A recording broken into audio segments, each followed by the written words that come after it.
Scientists have been screaming for decades that climate change is the defining challenge of our times. And the volume of those screams has really amplified in the last couple of years. So you might ask, why is the world not acting quickly enough? Now, one challenge is that climate change is pretty intangible. For all of these screams, it's all about the melting Arctic ice caps and polar bears. And everyone loves polar bears, but people can't see the ice caps and they really don't care that much. Another challenge has been that there's skeptics that say, well, the climate has changed all of our lifetimes. And if you look back over history, climate has always changed and CO2 levels have always fluctuated. And so why do we believe that this time is actually different and it's human caused? So I thought it would be interesting to actually go back and look at that point. I'm a data person, and so I like looking at data. And I found this chart that tracks CO2 levels going back 500,000 years. And you can map those CO2 levels to temperatures and to sea level rise.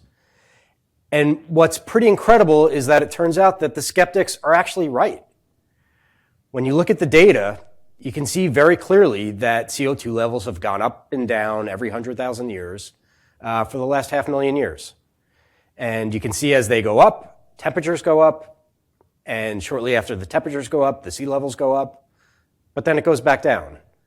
And obviously, humans were not burning coal and eating hamburgers and driving cars back then. And when you look at the data all the way to the right of the chart, the most recent data, yes, it's high, but it's really not that different than where it's been historically. And so I understand the skeptic's point of view that actually this looks like it's very much in line with where we've been historically. So why is this time different? And the answer is that I cut off the very last point in that chart. It goes back 500,000 years, but I cut off the very last data point. And when you put in the last 100 years, you can see the very substantial spike in CO2 levels. And so it becomes very clear that this is not historic times and that we are indeed in need of drastic action. Now, when you think about the impacts of climate change, it's no longer intangible, and that's why the scientists are screaming. So the first impact that we see is heat. 2020 was tied for the hottest year on record. The past 5 years have been the 5 hottest years on record. Now, heat is not just about being uncomfortable and sweating and being forced to stay inside when it's hot outside. Like when it was 120 degrees in Canada this summer. Heat can actually be an issue of life or death. This chart that I found from The Economist is actually terrifying. This shows the number of days of heat that citizens over the age of 65 are exposed to that exceed potentially lethal levels. And so it's not just about comfort, it's actually about life and death. And the pace of increase that we see in that chart is quite terrifying. The second major impact that we see is storms. 2020 had the most named storms in the Atlantic hurricane season. It feels like we're reading about massive hurricanes, every year that we only heard about once every decade, going back in time. Now, what's interesting about hurricanes is our forecasting systems have actually gotten quite good. And so people are able to now have pretty early warning. For anyone that's ever been in the potential eye of a hurricane, every couple hours you click refresh in your browser and see if the cone has moved and where you are in the path.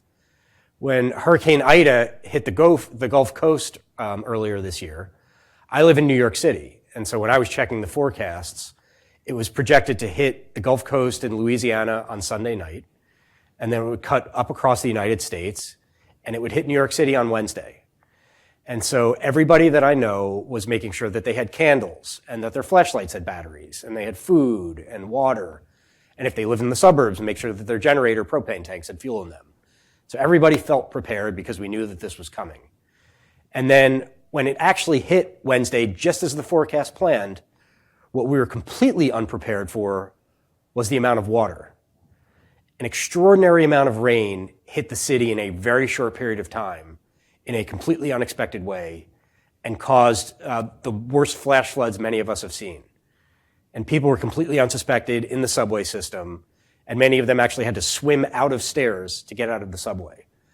And so even with all the early warning systems and all the prep that we have, the impacts of these can be unexpected and they can be quite drastic. Wildfire is the next big impact that we see from climate change. For anybody that's been following the news in the United States, we keep having fires out west because everything is hot and dry, and a lightning strike or hot transmission lines can trigger a fire. And 2020 had by far the worst wildfire season that we had in the western United States. In Australia, it got so crazy because the fires collided with extreme weather, and at the same time there were tornadoes. And the press started talking about fire-nados. And the Washington Post said that Australia's weather was so crazy that they referred to it as sci-fi weather. And this will become the norm. This will no longer be sci-fi. This is actual reality. Drought is the next impact of climate change that people talk about. And when everybody thinks about drought, you think about the water running out of the taps or crops not getting watered and wiltering out in the field, and you see the pictures of deserts showing dry lake beds. What a lot of people don't fully appreciate is that hydropower is responsible for over 15% of the world's total electricity supply. And guess what hydropower needs? It needs water. So when the water goes down, our electricity supply goes down with it. This is a picture of Hoover Dam, which was built over 80 years ago. And you can see that we are now at record low water levels. You can actually see in the picture where the water in Lake Mead is relative to where the water levels have historically been. And the Hoover Dam is now operating at 20% below its normal capacity. And all of the projections are that it will keep going down as the water goes down. And eventually, it won't generate electricity anymore because the water levels will be at the point where you can't get power from it. And so the western United States that depends on the power from Hoover Dam will have to find an alternative source. Now, these climate events, like we said, are no longer just intangible things. They're happening more and more frequently, and they're causing substantial damage. It used to be that a $1 billion climate event was very rare. You had one or two of them per year. You can see the ramp in activity that's happening here where they're now happening several times per month. And so it's now becoming major economic risk to our society. Another impact of climate change that's pretty devastating that people don't talk that much about is climate migration. When people live in an area where the environment has changed so much that they can't grow the crops they've been growing and they can't support their families, or a flood has flooded your house 3 times and you don't want to have to rebuild it a 4th time, people are forced to move. Now, that tragically has an outsized impact on the poor because the poor are less equipped to just up and move their lives and go somewhere else. And so the impacts here are quite broad and they're quite wide. And the reason that the scientists are screaming is because the longer that we wait, the more drastic the action is needed. This chart shows what the curves would have had to be like for carbon reduction if we started 20 years ago. And as you can see, every year that we wait, the curve gets steeper and steeper. And so the challenge really is urgent, and we do need to act now. Now that's all, quite scary. That's a lot of doom and gloom.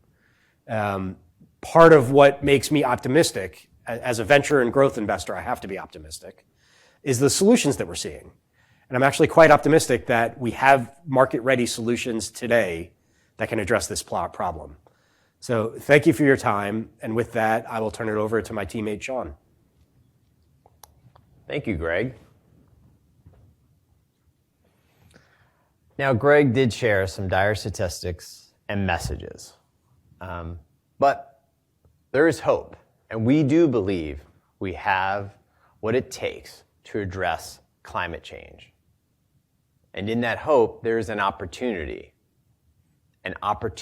to invest in the solutions that will help us either mitigate and or adapt to climate change. So what I would like to do today is to play a game. I want to show you 3 images and ask you, what do these 3 images have in common? I'm going to start now. First, we have a car. Next, we have a hamburger. And then finally, we have a solar power plant. Can you guess what these have in common? Anyone? Giving you a moment.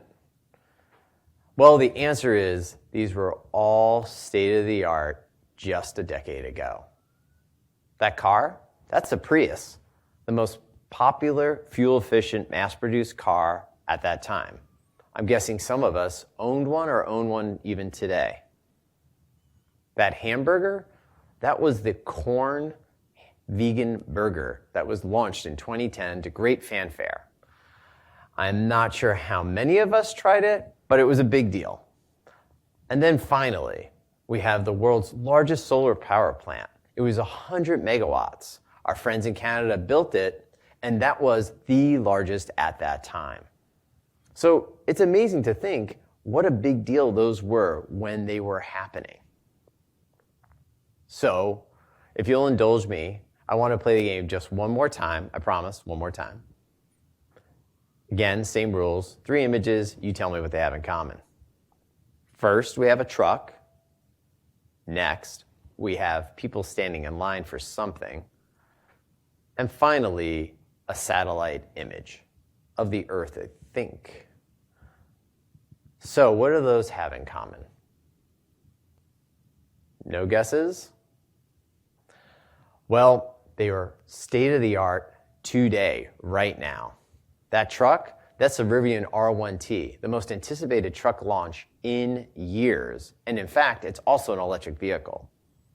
If you have not read the Motor Trend review of this vehicle, you should. It is mind-blowing. Those people standing in line, it's a slightly sadder story because, in fact, most of them that you see online did not get to try a Beyond Meat chicken finger at the Kentucky Fried Chicken that day. That said, everyone here is in luck because you can go down to your Kentucky Fried Chicken or your local supermarket and try the Beyond Meat chicken fingers now. And then finally, this satellite image, it's interesting. The only way you can see the world's largest solar plant now is from space. You actually need a satellite to capture this image. It is a 2.2 gigawatt solar plant in India. Just think, that's 22 times the size of the plant I just mentioned from 2010 in Canada. So it's really amazing to think how far we've come in just a decade. And, you know, Greg shared with us a message that time is of the essence. And you know what? I think it is the most exciting time because we're going to tackle these challenges because we have the solutions. And I think about the quality of the founders and their experience that are jumping into climate tech. I think about how digitization has become such a widespread trend in the industries that we care about, and how low-cost technologies are globally available. And this creates a ripe area for investors like Greg and I to invest. So now what I'd like to do is discuss some solutions that we think will have meaningful impact on climate. Now, Greg and I and our team come with decades of experience in climate tech investing. But we also want to broaden our vision on that opportunity set. So on that journey, we first reached out to our friends at the Woodwell Climate Research Center to help us better understand how severe storms and floods and droughts will affect the industries and regions in the coming decade. Then we spoke with our global industry analyst teammates to see how the companies and sectors they cover are looking to address these climate risks. And then finally, with close corporate partners of Wellington, we wanted to see how they were thinking about addressing climate change. Now, that brought together a much broader and deeper view for us as we began to look in the private world for those opportunities. Now, most of us, when we think about severe storms, we think about headlines. Everyone, I mean, Greg even mentioned it, we get glued to the television and we're watching CNN. The record 2020 hurricanes was a big deal, and even recently, the destructive path that Ida left. But for me, the real story is not that. The real story is how these storms are becoming more frequent. And then they have this outsized impact on that Midwest farmer, or that business owner in Louisiana, or even the homeowner in the Northeast. From our friends in the global industry analyst team, we know that insurers and investors are beginning to change the way they invest and they insure because of these physical climate changes. And so when we were meeting the young companies that are producing the new business risk management solutions that help the insurers and investors better underwrite those risks for the mortgages and the insurance products that they sell, that was meaningful. But equally, we're seeing low-cost hardware and software solutions create new forms of insurance, such as parametric risk insurance for large snowfall or even hailstorms. With the Woodwell team, we spoke to them about the unexpected floods in Germany this summer, and we learned from them that this unexpected flooding is going to become only more common this coming decade. And equally and possibly more important was that the flood defenses that we all enjoy in the homes and cities where we're all based are actually based on a past that is completely irrelevant to what is coming with the climate change. And so we looked into the stormwater management technologies and spoke to companies that are providing large corporations and large real estate owners and even municipalities with solutions for that stormwater runoff, diversion, sewer utilization, and even sewer design. And we also spoke with young technology groups that were combining AI with a broad array of sensors, be they on land or at sea or even in space, to create a more accurate and timely predicting of flooding. And this is really important because this is going to help protect you and I and the assets we care about better. And finally, when we all think about drought, we immediately think about agriculture, and rightly so. Just this summer, we saw severe droughts in Spain and in Turkey destroy a significant number of crops, and this has a knock-on effect for the EU population, where these two countries are meaningful producers of agriculture for them. And we also learned that the Mediterranean basin is under severe threat for drought. This is an alarming issue that is only growing over time. So we decided to look at solutions that were providing drought-resistant seeds for such agricultural conditions, looking at controlled environmental agriculture, because that significantly reduces the amount of water and the water intensity for crop production, and then finally some advanced irrigation solutions. But drought isn't only about agriculture, it's also about industrial use. And what happened in Taiwan this year really brought that to the head for people, where you saw the large semiconductor chip manufacturers suffering from the consequences of that drought in a world where we were already suffering from a shortage of semiconductor chips. So looking at industrial water use management, you can see that there are companies taking low-cost hardware and sensors and providing real-time water efficiency and water quality solutions, and others using data analytics to actually improve water reuse rates, an important solution in and of itself. Now, in wrapping up, I'd like to remind everyone that climate change is serious and it is a real threat. But within it, there is a multi-trillion-dollar investment opportunity.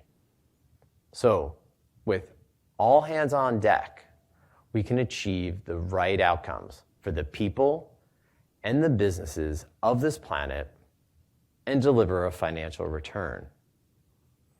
I hope you will all join us in tackling climate change and investing in the private world to deliver those solutions.